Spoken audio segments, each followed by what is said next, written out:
ये डिबेट सुनें और देखें। जावेद और मुफ्ती इस्माइल की गुफ्तगू सुनें और खुदा के ऊपर डिबेट हो रही है। ज़्यादा से ज़्यादा देखें और शेयर करें, कमेंट करें, सुनें डिबेट। मुझे कभी कभी लगता है कि जो फुटबॉल फाइनल होता है, लाखों लोग होते हैं, फिर वो टीवी कवर कर रही करोड़ों लोग, अगर उसमें खुदा की एक गूंगी आवाज आ जाती, मैं गॉड हूँ, तो सारे लोग अभी सुन लेते और टीवी पे भी सुन लेते, किस्सा खत्म होता। जो आपका सबसे पहला फॉल्स असम्पशन है कि गॉड मर्सीफुल है, ओमनीपोटेंट है, दुनिया में जुल्म हो रहा है। लेकिन आपको ये समझना चाहिए कि हमारे वर्ल्ड व्यू के मुताबिक गॉड सिर्फ ओमनीपोटेंट और सिर्फ मर्सीफुल नहीं है, बल्कि वो ऑल वाइज भी है और वो ऑल नोइंग भी है। उसके हर काम के पीछे हिकमत और विजडम है। ये क्योंकि आप डॉक्टर पे बिलीव करते हैं, इसलिए खुदा पे बिलीव कीजिए। क्या ये मिसाल आपको समझाने के लिए आर्गुमेंट है, इस पे आपको एतराज नहीं है।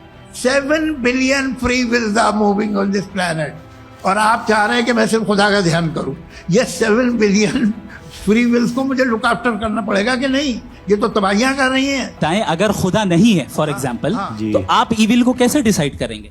बहुत शुक्रिया। आपकी जो अभी बात हुई बहुत अहम थी, मैं इसको चाहूँगा कि आगे डिस्कस करूँ, लेकिन चूँकि अभी ये वो सेगमेंट है क्रॉस एग्जामिनेशन, तो सबसे पहला सवाल आपसे ये है कि जो मैं इतनी देर से कॉन्टिंजेंसी आर्ग्यूमेंट आपको बता रहा था, ये अकल से ही बता रहा था हजरत, आप ये बताएं कि आप इन्फिनिट रिग्रेस ऑफ कॉजेस को पॉसिबल मानते हैं या नेसेसरी बीइंग के एग्जिस्टेंस को सही समझते हैं? चूंकि 2 ही ऑप्शन हो सकता है, आप ये बताएं। जी देखिए, आपको मैं ईमानदारी से बात करूं, एक तो मैं कॉन्टिजेंसी वर्ड ठीक से समझता हूं, और इस वक्त भी जो आपने अंग्रेजी के अल्फाज इस्तेमाल किए वो ज़रा थोड़े से मुझे डिफ़िकल्ट और कॉम्प्लिकेटेड लगे, तो आप ज़रा सिंपल ज़बान में सवाल कर सकते हैं? बिल्कुल कर सकता हूँ जी। यूनिवर्स की हर चीज कॉन्टिंजेंट होने का मतलब यह है कि वो अपने एग्जिस्टेंस में किसी के ऊपर डिपेंडेंट है। जो भी चीज डिपेंडेंट होगी वो चीज इंडिपेंडेंट नहीं हो सकती, तो उसका कोई ना कोई कॉज होगा। तो अब आप क्या समझते हैं कि ये इन्फिनिट रिग्रेस है, यानी कॉज पर कॉज, कॉज पर कॉज, कॉज पर कॉज, और कभी कोई यानी ये एंडलेसली चलता रहा? क्योंकि अगर ऐसा होगा तो हम तो एग्जिस्टेंस में आते ही नहीं। लॉजिकली ये मुत्तफक अलैह चीज है, मुत्तफक अलैह अग्रीड अपॉन।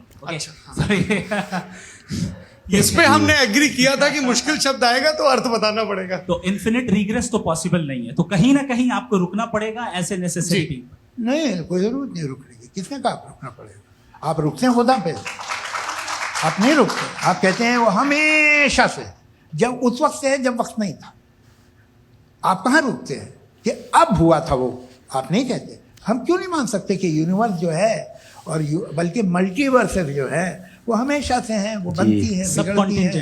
एक हमारे यहाँ एक चीज़ है, ब्लैक होल, वो समेट लेता है वापस, फिर ब्लास्ट होता है, फिर फैल जाता है। और इसमें हमारी तो खैर कोई औकात ही नहीं है इंसान की। एक छोटे से जर्रे पे हम 50-60 साल की उम्र रखते हैं, जो करोड़ों अरबों साल की कायनात है उसमें, और पैदा भी नहायत ही बेहुदा वजह से हुए थे। तो इसमें ये सोचना कि इसकी वजूहात और ये क्यों है, ये डिपेंडेंट है, ये हम देख रहे हैं। क्या मालूम? आप सोचिए कि ये जो फैल रही है कायनात, ये कहाँ फैल रही है, ये कहाँ जा रही है, और ये फैल क्यों रही है? अरे बना ली थी तुमने, रुको भैया, हमें काफ़ी है। ये फैल क्यों रही है? ये और कौन सी कायनात जिसे मैं दूरबीन से देखता हूँ तो 2 बिलियन लाइट ईयर पे है, उससे मेरा कोई वास्ता ही नहीं है। 2 बिलियन ईयर यानी अगर मैं 80,000 माइल्स पर सेकेंड से चलूं तो 20 करोड़ साल में वहां पहुंच जाऊंगा। इसकी जरूरत क्या थी? ये दुनिया, ये कायनात तो इंसान अशरफुल मखलूकात के लिए बनाई गई ना। तो ये सब ये टर्म समझ में नहीं आया, इसमें कोई खास समझने वाली बात थी भी नहीं। ये जो अल्टीमेट कहा यह जाता है कि ये जो पूरी यूनिवर्स है, ये जो दुनिया है, ये इंसान के लिए बनाई गई। अच्छा, ये सब इंसान के लिए। क्यों साहब, सही है ना? बिल्कुल, लेकिन इसका ये मतलब नहीं कि किसी चीज के पीछे रीजन आपको नहीं पता तो रीजन नहीं है, इसे कहते हैं नहीं, मुझे नहीं पता, लेकिन मेरी जिम्मेदारी नहीं। वो बिल्कुल सही कहा था उसने, बर्टन रसल ने। आपने उसे मजाक में टाल दिया कि भाई आप एक दावा कर रहे हैं, मैं क्यों कहूं कि ये गलत है दावा? आप प्रूफ कीजिए, मेरे पे जिम्मेदारी ही नहीं है, मैंने थोड़ी कहा है। आप प्रूफ कीजिए कि ये सही है। आप आर्ग्यूमेंट ऑफ कंटिंजेंसी का जवाब ही नहीं दे रहे हैं। पूछना चाहेंगे? आप सवाल पूछना चाहेंगे मुफ्ती साहब से? क्योंकि ये क्रॉस एग्जामिनेशन का दौर है। आप जैसे पहले बोल रहे थे फेथ को लेकर कुछ, मैं ये पूछना चाहूँगा कि खुदा ने जो भी रेवलेशन किए हैं, एक मज़हब के नहीं बहुत से मज़हबों में किए हैं, अलग अलग रेवलेशन है। कहीं कुछ एक बातें हैं, कॉन्ट्रडिक्शन भी है आपस में, कहीं कुछ आप कर सकते हैं, कहीं कुछ नहीं कर सकते। ऐसा नहीं है कि सबकी कोड ऑफ मॉरल एक है। तो ये किस्सा क्या है? अब आप ये देखिए कि मुझे कभी कभी लगता है कि जो फुटबॉल फाइनल होता है, लाखों लोग होते हैं, फिर वो टीवी कवर कर करोड़ों लोग, अगर उसमें खुदा की एक गूंगी आवाज़ आ जाती, मैं गॉड हूँ, तो सारे लोग अभी सुन लेते और टीवी पे भी सुन लेते, किस्सा खत्म होता। ये इतनी राजदारी क्या है कि तुम सामने कुछ तो सबूत दे दो हमें सॉलिड। ये कह रहा साहब ये यूनिवर्स कैसे बनी, इससे मसला क्या हल होगा?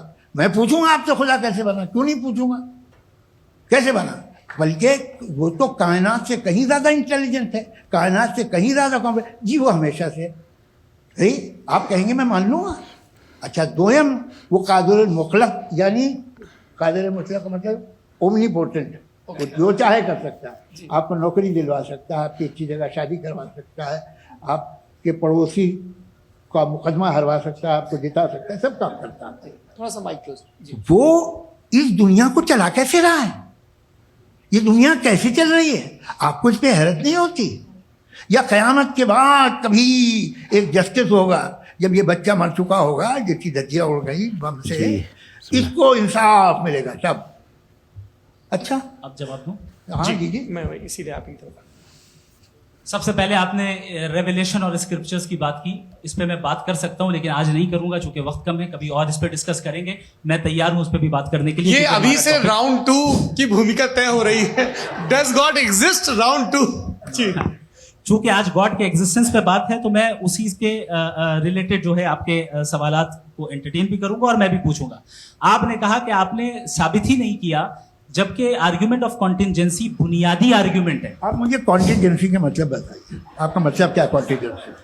कॉन्टिंजेंसी का मतलब यह हुआ कि हर वो वजूद जो किसी भी चीज का पाबंद है, हर वो वजूद या हर वो चीज जो अपने एग्जिस्टेंस में किसी भी चीज के पाबंद है और उससे बाउंड है, उसको उसकी जरूरत है, उस पर डिपेंड करती है, तो जाहिर सी बात है कि उसका कोई ना कोई कॉज होता है। ये तो अक्ल की बात है। ये आप रीजनिंग की बात करते हैं, मैं वही कर रहा हूं। दूसरी चीज, आपने ये बात कही कि इतने बिलियन लाइट ईयर्स दूर है, उसका मेरा क्या लेना देना। फिर मेरे ख्याल से आपको ये नहीं कहना चाहिए I think therefore I am an atheist. आपको सोचना चाहिए। सिर्फ आप एक लिमिटेड दायरे में रहकर नहीं सोचें, बल्कि बाहर निकलकर सोचें। आपने तीसरा सवाल किया, आपने 2-3 सवाल एक साथ। ऐसी बातें ना कीजिए, कुत्तों को इतराज हो जाएगा आप पे कि आप कुछ भी सोचिए। जी, ये इजाजत आपको है नहीं, मुझे है।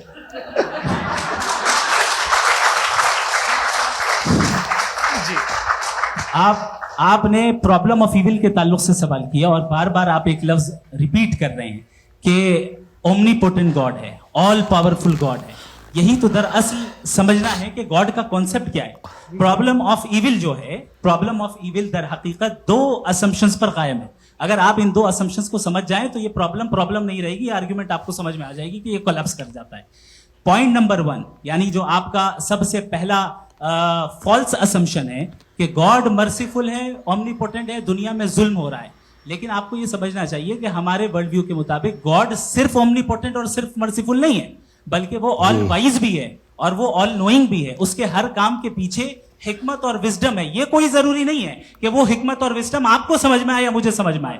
अगर आप जो समझ रहे हैं उसके मुताबिक आप फैसला कर रहे हैं, ये लिमिटेड पर्सपेक्टिव से आर्गुमेंट है। और इस चीज को हम अपनी दुनिया में, अपने लाइफ में, डेली लाइफ में इस प्रिंसिपल को एक्सेप्ट करते हैं। हम जब किसी डॉक्टर के पास जाते हैं, डॉक्टर के पास जाकर वो अगर उसने हमें कोई दवाई दी है तो हम ये तो नहीं कहते कि जब तक आपके पास जितना नॉलेज और जितना विजडम नहीं है, आपने क्यों ये दवाई दी है, तब तक हम इस चीज को एक्सेप्ट नहीं करेंगे। नहीं कहते, हम उसकी अथॉरिटी को तस्लीम करते हैं। क्यों? क्योंकि उसकी हम जानते हैं कि वो नॉलेजेबल है, वो विजडम वाला है, हमसे ज्यादा नॉलेज और हमसे ज्यादा विजडम है। बताएं सर। मैंने डॉक्टर में और खुदा में बड़ा लिखा से डॉक्टर पढ़ा लिखा होता है एक, तो मैं उसकी बात सुनूंगा।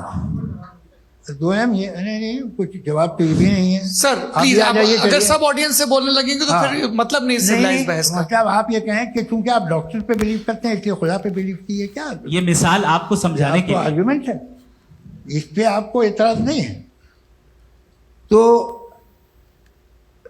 सिंपल बात ये है कि मैं अगर ये यकीन कर लूँ कि एक ओमनी पेटेंट उसकी मसलहत है, ये जो बच्चे मर रहे हैं ये मसलहत है उसकी, मुझे नहीं चाहिए थी मसलहत, उसकी मसलहत नहीं, यही तो मसलहत क्या समझना है। मतलब एक्सपीडियंसी। अच्छा इस आपने अभी मेरी बात पूरी सुनी नहीं। मैंने कहा आपका पूरा आर्ग्यूमेंट दो फॉल्स असम्पशंस पर है। एक फॉल्स असम्पशन मैंने बता दिया, दूसरा फॉल्स असम्पशन ये है कि इस दुनिया में इविल के होने का कोई गुड रीजन नहीं है, जबकि हमारे पास बाज रीजंस मौजूद हैं, हमारे पास बाज वजूहात मौजूद हैं। अगर इस दुनिया में इविल ना हो तो आप गुड को डिफाइन कैसे करेंगे? अगर जुल्म ना हो आप इंसाफ को समझेंगे कैसे? अगर तारीकी ना हो तो आप लाइट को समझेंगे कैसे? बहुत अच्छे। अभी और सुन लें, अभी और बाकी है। ये तो बात बहुत पसंद आई साहब मुझे कि जब तक रेप ना हो तब तक औरतों की इज्जत का ख्याल आपने मेरा जवाब पूरा सुना ही नहीं। जब तक के बच्चों का कत्ल ना किया जाए तब तक आपको बच्चों की मासूमियत की इज्जत है। आपने पूरा जवाब सुना ही नहीं। क्या बात है, क्या आपने नुक्ता निकाला हुआ? आपने पूरा जवाब सुना ही नहीं। आप सुन लें, मेरी बात सुन लें। ये मैंने आपको एक चीज बताई। दूसरी चीज, इस दुनिया में हम आए हैं टेस्ट के लिए, हमारा टेस्ट हो रहा है और हर इंसान का अलग अलग अंदाज में टेस्ट होता है। और इस दुनिया में अगर इविल मौजूद है तो वो इविल जरिया है हमारे अंदर ह्यूमन नोबल क्वालिटीज को डेवलप करने का और अलग अलग फील्ड में प्रोग्रेस करने का। और अगर हमारे अंदर और इस दुनिया में इविल नहीं होता तो बताइए टेस्ट का मतलब क्या होता? अगर मैं अपने स्टूडेंट को एमसीक्यूज दूं और उसमें सिर्फ राइट आंसर लिख कर दे दूं और कहूं तुम्हारा।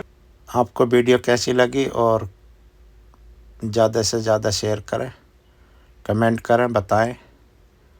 और खुदा के तसव्वुर पर बात हो रही थी, जावेद और मुफ्ती इस्माइल।